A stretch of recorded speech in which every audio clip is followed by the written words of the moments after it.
People have always thought that humans are the most intelligent species on the planet Earth, but actually they're the third. The second most intelligent species on Earth is the dolphin, who has always known the planet would be destroyed soon. They tried to tell people about it, but their communication attempts were mistaken for tricks. In the end, all the dolphins left Earth on their own, leaving a simple message behind: so long and thanks for all the fish. Meanwhile, in the England countryside, Arthur wakes up to discover his boring routine is being interrupted by a construction crew outside his house, intending to demolish the building. Arthur rushes to lie down on the ground between the house and the crew, arguing with the head engineer because nobody told him anything about this. The argument is suddenly interrupted by Arthur's best friend Ford, who brings a cart full of beer to distract the crew while he drags Arthur away to the pub. While he has more drinks than usual, Ford starts acting strangely and says he's an alien from another planet. To prove it, he reminds Arthur that they met when Ford tried to introduce himself to a car and Arthur pushed him out of the way just in time. Ford still feels he owes Arthur for saving his life, and now he wants to save his friend from Earth's incoming end. However, Arthur's distracted by a picture on his phone of a woman named Trisha, which makes him sad. He had met her at a party and the two of them had hit it off, but when Trisha asked Arthur to come with her to Madagascar to look for adventure, Arthur turned her down because he liked his peaceful British life. At that moment, a flashy man named Zaphod cut in and took Trisha away, but Arthur never stopped thinking about her. Their chat is interrupted when Arthur hears the sound of demolition and runs back to his house, where he sadly discovers his home is already gone. Suddenly the area is covered by a huge shadow and the crew runs away when a giant spaceship appears in the sky. Ford isn't surprised, he just hands Arthur a towel and tells him to hold tight while he lifts his thumb, which has a glowing hitchhiking ring that takes them right into the ship. This spaceship is commanded by a bad-tempered and bureaucratic alien species known as Vogons, and at that moment the Vogon captain sends a message to the entire world announcing that there have been plans to build a hyperspace expressway in the galaxy, so they'll have to destroy Earth to get it out of the way. The planet suddenly finds itself surrounded by Vogon ships and all humans panic right before Earth explodes, only leaving dust behind. Meanwhile, Arthur learns that Ford is a journalist that had been working on the Earth entry for the Hitchhiker's Guide to the Galaxy, a universal guidebook with tips for any planet you may want to visit. The existence of aliens is shocking, but Arthur doesn't care, he just wants to go home, so Ford has to inform him the Vogons destroyed Earth. While Ford tries to find a hole in the wall to send a new signal with his ring, Arthur reads about Vogons on the guide, learning they're the most unpleasant species in the universe and that their poetry is a form of torture. Suddenly the Vogons see both men on the security cameras and immediately send a warning through the speaker, but Arthur can't understand what they're saying. Ford inserts a little fish in his ear and explains it's the Babel fish, a little alien that will translate everything you hear into words you can understand. A bunch of Vogons show up and capture Arthur and Ford to tie them up for the captain, who proceeds to read poetry to them. Ford squirms in pain, but Arthur doesn't get what the big deal is, although to be fair he can't even understand the poem. When the captain asks for their opinion, Arthur lies and says it was great, offering a full analysis of the emotional impact. However, the captain takes it as an insult and orders that the duo shall get thrown out. The Vogons ignore Arthur's and Ford's pleas and push them out of the ship, then the duo floats in panic for a few seconds until suddenly, shapes around them begin changing until a spaceship appears. Now Arthur and Ford find themselves shaped as sofas inside this very round ship, but as soon as they scream, they revert to their usual figures. In another part of the ship, Zaphod, who turns out to be the president of the galaxy, is watching the news about how he stole this ship, which is known as the Heart of Gold. At that moment Trisha interrupts him to announce the system has detected hitchhikers, which the ship picked up by mistake when they used the improbability drive. Zaphod is worried that they may be with the Galaxy Police Force and gets his gun, but Trisha decides to be cautious and sends a robot instead. This robot turns out to be Marvin, who lives in a constant depressed state and can only say negative things about a situation. Marvin picks up Arthur and Ford and guides them through the ship's corridors, where they notice every door talks as they walk through them. Meanwhile, the Vogons set out thousands of ships into hyperspace to go after the Heart of Gold. When Marvin takes the duo to the president, Zaphod's first instinct is to try to shoot them, but he immediately recognizes Ford and the two of them hug because they're distant relatives. Arthur is in shock because he remembers Zaphod from the party, but Zaphod doesn't have any idea who he is. Then Trisha shows up too and Arthur is delighted to see her, but when he tries to tell her about Earth, Zaphod takes Arthur aside and threatens him into keeping the secret. Arthur is creeped out when he sees Zaphod has a second head hiding in his neck. It turns out that you can't be president with a whole brain, so Zaphod carved it out. He also has an extra hidden arm that he uses to hit Arthur and embarrass him in front of Trisha. Suddenly hundreds of Vogon ships appear out of the blue and the Vogon captain together with the Galaxy vice president asks the group to surrender. Zaphod refuses and makes the ship go into hyperspace, making the Heart of Gold teleport to another spot in the galaxy. Afterward, Arthur approaches Trisha to catch up and shows how jealous he is that she left with Zaphod. Trisha reveals she's changed her name and shows Arthur all the cool gadgets the ship has, like a machine that reads your mind and makes whatever you're craving. She's always wanted adventure and to leave their little town, so she isn't sorry that she chose Zaphod over Arthur. When she looks for some medicine for Arthur's wound in her bag, two mice come out of it and flee the kitchen. Then Zaphod shows the group a video to explain why he stole the heart of gold. Many years ago, a supercomputer named Deep Thought was built in order to answer the ultimate question of life, the universe, and everything. It took 7 million years for Deep Thought to come up with the answer, which was 42. Nobody understood what it meant, and Deep Thought explained it only knew the answer, so they had to make a better computer to get the ultimate question.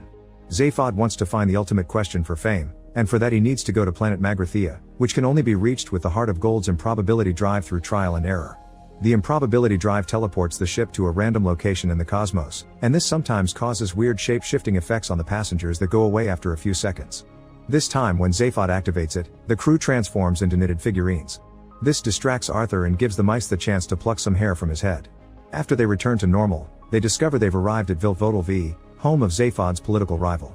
Zaphod wants to pay him a visit, so they land the ship and meet the Jatravarted people, who believe the universe was sneezed out of the nose of a being called the Great Green Arkle Seizure.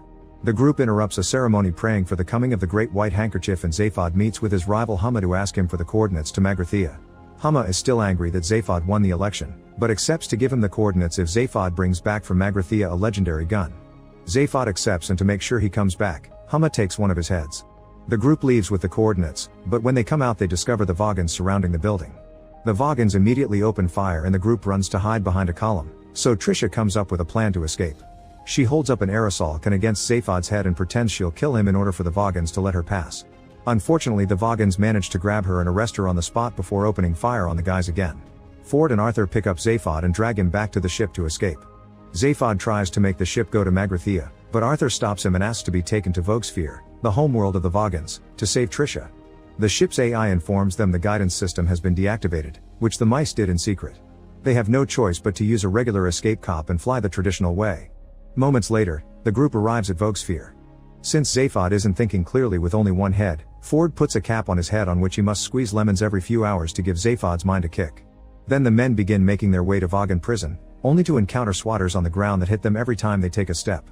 No matter what they try, they can't stop them, thus the trio runs through the swatters to reach the building in absolute pain.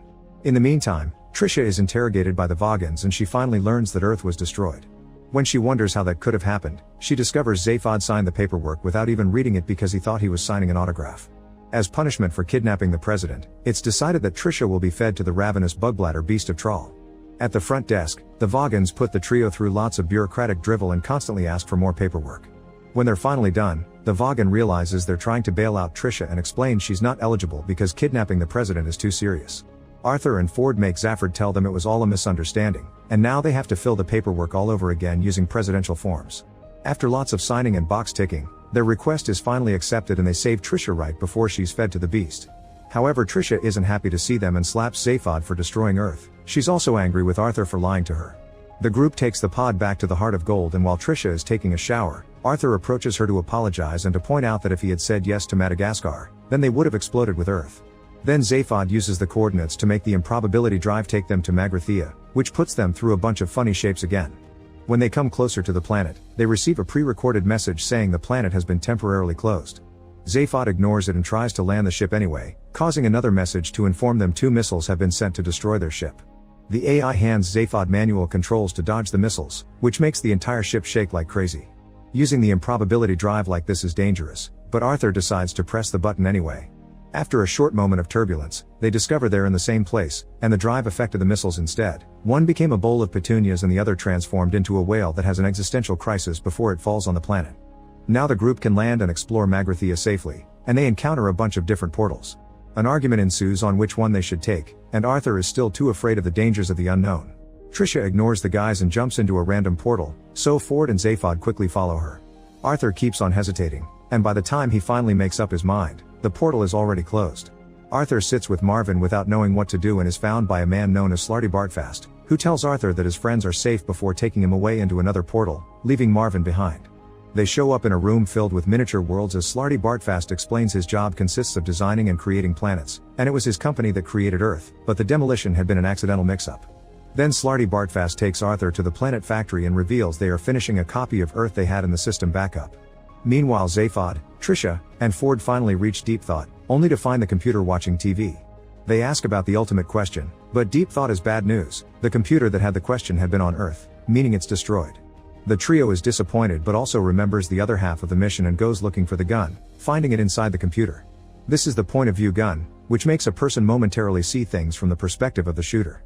It was created by housewives that wanted their husbands to listen to them, therefore women are immune.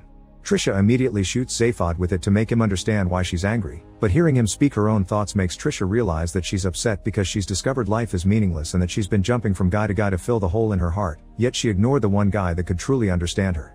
Suddenly a door opens behind them and they see a couple of mice before a light blinds them.